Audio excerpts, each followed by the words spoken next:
Well, howdy there, Internet people. It's Bo again. So, today we are going to talk about talking points. We're going to talk about McCarthy reaching across the aisle.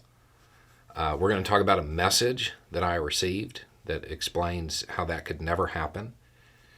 And we're going to explain how even Boebert is smarter than I am. Okay, so here's the message. Bo, I get that you're a Dem. But stop. Just stay out of politics coverage and tell us about wars. You keep saying McCarthy could teach, I'm assuming that means reach, across the aisle and team up with Democrats. That will never and could never happen. We, the Republican voters of this country, would never vote for him again. No Republican gets to team up with Democrats and get elected again. Dems won't take their own side in an argument, and that's their problem. We do. We don't let people cross like Manchin does to you. Vote with Dems, never get elected again. I like that it rhymes. It's that simple. The fact that you don't know this shows you don't understand politics. Even Boebert understands this. That's why she didn't break ranks. Even Boebert is smarter than you. Just cover war. that was pretty impassioned, or maybe it's just the way I read it. I guess you're right. Maybe I'm just not that smart. Maybe I don't get it. Maybe I don't understand politics at all. But I do have one question about this.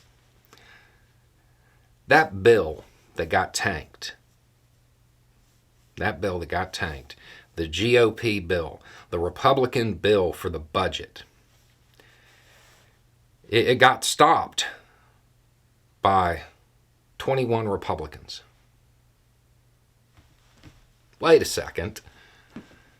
Wait.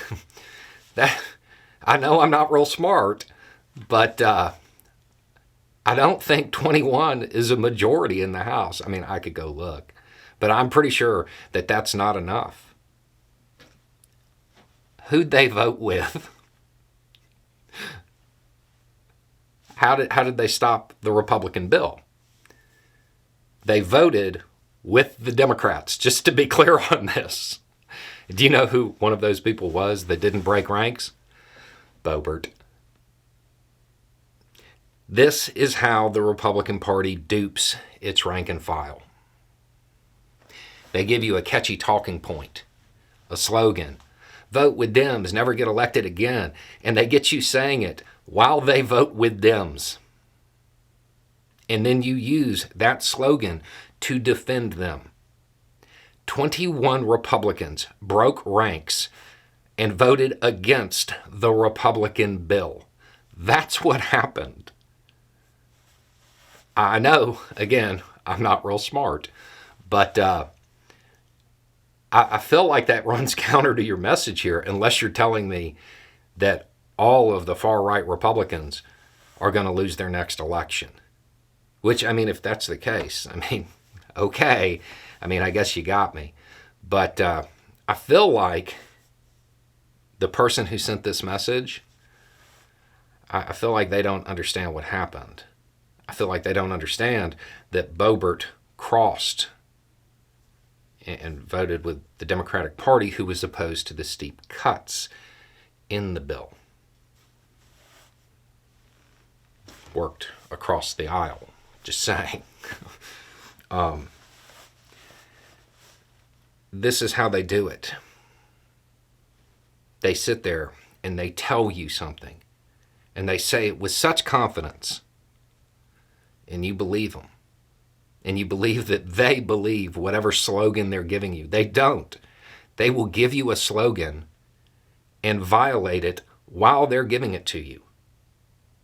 Vote with Dems, never get elected again. They voted with Dems. That's how they stopped the bill. This, not just does it show the way Republicans manipulate their base, it shows the split in the Republican Party. Because the overwhelming majority of Republicans supported that bill. It was the far-right faction. It was the MAGA-aligned faction that broke ranks, voted with the Democratic Party, and stopped it. But by reading this, you would know that. It shows the information silos at work. There are silos even within the Republican Party. It shows that factionalism.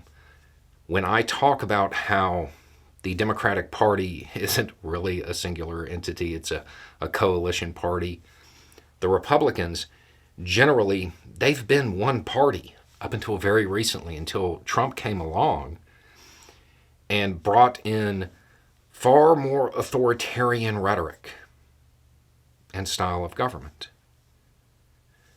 It split the Republican Party. Now the Republican Party is at odds with itself because you have some that are just conservatives. Not my people, but they're just conservatives. And then you have some people who are overtly authoritarian. The information silos that exist, there's no overlap between those. That's why you have the infighting in the Republican Party today. Because while most of the Republican Party consistently misleads their base, they do it in different ways now. You have a Republican saying, hey, McCarthy can't cross the aisle. He can't go around the far-right Republicans. We'll vote him out. You're not allowed to do that because we're good Republicans. Meanwhile, the far-right Republicans want to cross the aisle. This is how they dupe them. This is how they trick them. They give them a rhyming talking point, a 3-word slogan, get them repeating it, and they never check to see if the people who gave them that slogan are violating it. I know I'm not that smart, but I know that. Anyway, it's just a thought. Y'all have a good day.